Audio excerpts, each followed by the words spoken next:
Tukimanyi bulungi nnyo nti abavubuka bakola ebitundu 80 ku buli 100. Era wano Joel Ssenyonyi wasinzidde okubeera ng'alabula gavumenti nti bwe munyigiriza abavubuka ennyo muyinza okukifuwa nga mukizza munda nga bw'olaba ebiri ekkinya.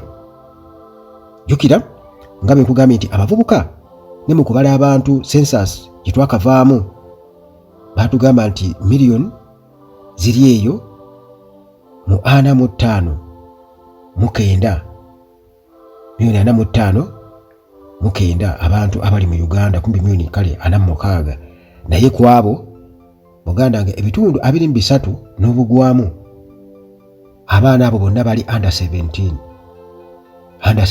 Kakati awo kitegeeza nti ate kati bw'ogenda mu kibayita abavubuka, bw'ogattako bye bayita abavubuka nti kati bano bavubusa ate nga nabano baabano bajja bagenda kuvubuka mwaba bakola ebitundu 23 ku buli 100, kitegeeza nti Uganda erimu bavubuka. Kati abavubuka eddoboozi lyabwe kitegeeza lirina okubeera nga liwulirwa oba si kyo Joel Ssenyonyi kyayita okubeera nti nno bajja kifuwa nga bakizza munda nga bw'olaba ekiri ekkinya ewa William Ruto. Haji Haruna ye musomi wa dduwa gwe tulinawo ensangi zino, era nga gwe bwenna alina ebizibu mu maka, alina ebizibu by'emirimu n'okusoomozebwa okulala mu bulamu. Kubira ku Haji Haruna omusomi w'edduwa asangibwa ku Jinja Road ku luguudo lw'Ejjinja wali e Bulumagi. Ate gwe ayagala okupangisa airport taxi, oyagala omuntu omwesimbu nga osobola okumutuma avuga emmotoka ya special ng'asobola okukola emirimu nga tewaliiwo kwekengera kwonna. Kubira ku Mukisa ali ku 0740653 0740653.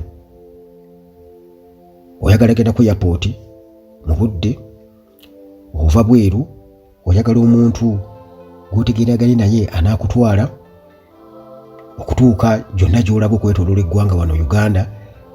Omukulu Mukisa yavuddeyo okubeera nga atutegeeza nti waali mwesimbu era osobola okubeera ng'omanya ebimukwatako byonna singa muba mwogerezeganyizza okukakasa nti ddala muntu mwesimbu.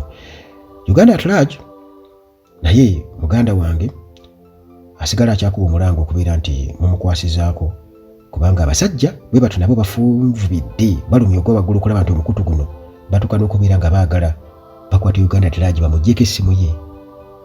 Omukutu budiriitinzirwa mpaka. Naye muganda wange Katonda talya nguzi, era newatali kuba asobola okulitema. Ndowooza nabo beewunze ne bagamba nti abasajja bano ate baali badde batuwagira buwagizi. Naye baagaanye, abapoliisi baagaanye, era mbeebaza baagaanye. Gaye nedda newankubadde ng'era muganda wange poliisi toviirayo awo. Kale musobola okuyambako Uganda at large kubanga olutalo lw'amaanyi. Omulabi twamutegedde, twamulabye, era kirabika nti yabadde azze akube omusumaali ogusembayo mu coffin, naye tekyasobose. Nekirabika nti agenda apondooka, nti kati apondoose kubanga ennongoosereza z'enkoze ku mukutu kitegeeza nti alaba. Ndowooza yali alowooza nti emboozi tesobola kutambula nga tewali bifaananyi. Muganda wange kisoboka kubanga nze nange ayogera ekifaananyi kyange tekiriiko. Abantu baagala kuwulira bigambo, si kulaba bifaananyi. Nedda bambi. Kale muyambe ku Uganda at large.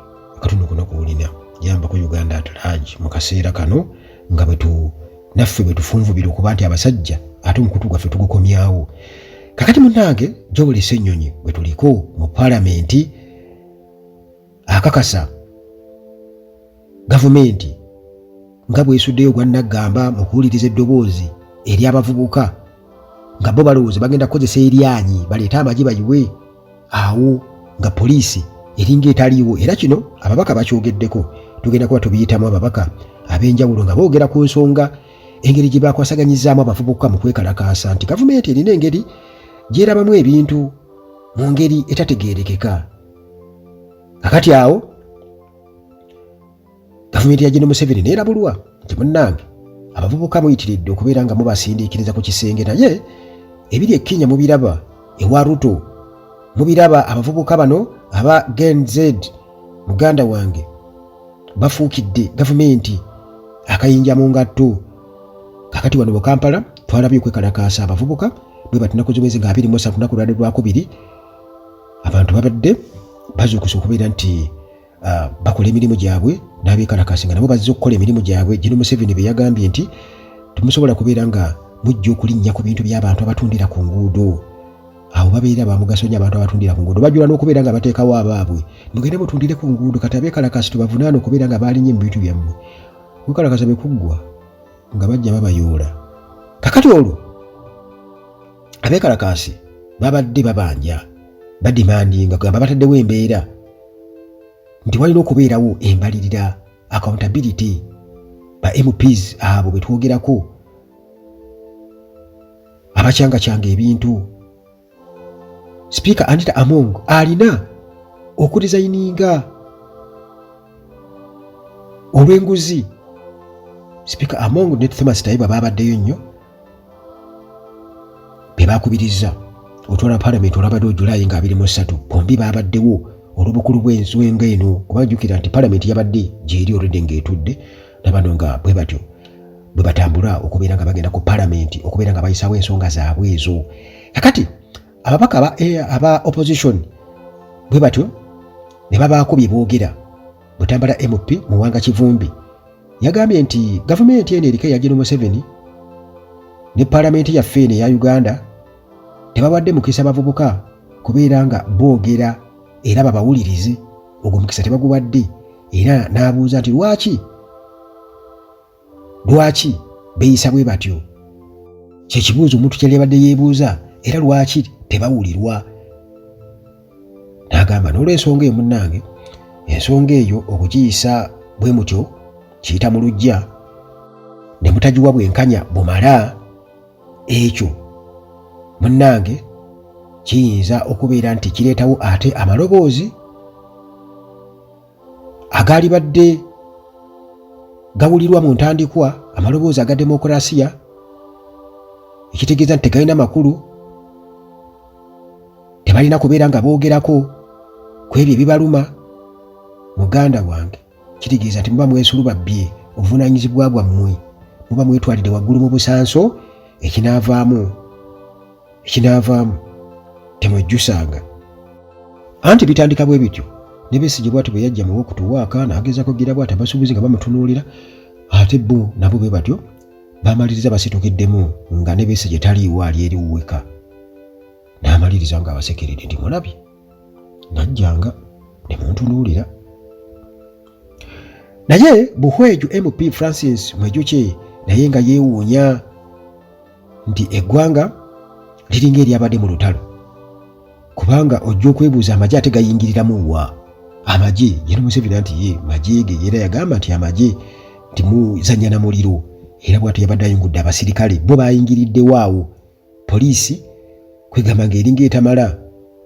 Kati bw'atyo yabuuzizza nti bwe yabadde ajja ku Parliament yasanze abasirikale abambadde yunifoomu ez'amagye, era ne yeebuuza nti ate kati poliisi yabadde abeekalakasi bagisinzizza amaanyi, kubanga amagye kirabika kati already go gabadde gatuta obuvunaanyizibwa bwa poliisi. Oba oli awo eggwanga waliwo yadde alangiridde nti liri mu state of emergency nga bwe kirabikanga. Naye gwe muganda wange ampuliriza, General Museveni tawa gaapu nti ekyo kiba directly nga bw'okiwulira nti kikwatagana na ntebe. Awo buli muntu yenna amumanyi nti ekikwata ku ntebe, yogera ku kintu ekirala kyonna, osobola okumuvuma naye kikwata ku ntebe. Muganda wange ako akantu yakategeera nnyo. Kakati era wano Joel Ssenyonyi nga leader of opposition mu Parliament, era bw'atyo naye yakakasizza nga alabula gavumenti olw'okuba nti munnange bw'etyo eryamu lulime n'oluzise, era ne yeebuuza lwaki bapoliticians abalala b'ebibiina ebirala baba bakkiriza okubeera ng'ate bo bakola activities ezimu kati ng'okuba enkuŋŋaana press conferences so ng'ate aba National Unity Platform bo babagaanye. Era bw'atyo n'ategeeza nti Julayi nga 22 ababaka ba Nuupu okuli Hassan Kirumira owa Katikamu South, Charles Tebandeke owa Bale County, Francis Zaake owa Mityana Municipality bano bakwatiddwa era kati baliruzira mu kkomera. So ng'ate babadde bagenze mu press conference ebeera ku kitebe kya Nuupu wali ng'ereetera okubeerawo ku lunaku olwo lwennyini ebeerawo. It's a regular press conference. Sinti yagudde obugwi nti bagiyise buyise olw'okuba nti nno waliyo okwekalakaasa nga bwe babadde bo bakiteeka ku kibiina ekya Nuupu oba aba opposition nti be baagala okubeera nga beekalakaasa. Era bw'atyo ne yeewuunya waaki security yakutte abavubuka ababadde beekalakaasa mu mirembe nga beemulugunya ku nguzi efumbekedde mu palamenti. So ng'ate weeks ntono eziyise emabega wabaddewo okwekalakaasa era nga yeebuuza okwekalakaasa kuno kwabaddewo nga abeekalakaasi beekalakaasa olwa omubaka owa Rwemiyaga County Theodore Ssekikubo olw'okuba nti yabadde aleese sensa motion ng'ayagala basensalinge bajje obwesige mu ba commissioners abavunaanibwa oba abeemulugunyizibwako ku service award abeewa omusimbi abeekomya omusimbi gwe beewa ng'akasiimu. Kati awo Ssenyonyi ng'abuuza nti abo bo ababadde bawakanya Theodore Ssekikubo bo nga tewabaddewo ate kubakuba miggo oba kubakwata kubasiba. Kati bano abazze okwekalakaasa nga beekalakaasa ku nsonga ey'obuli bw'enguzi obufumbekedde mu palamenti abo bo ate ne babakolako amateeka ne gaba nga gakola.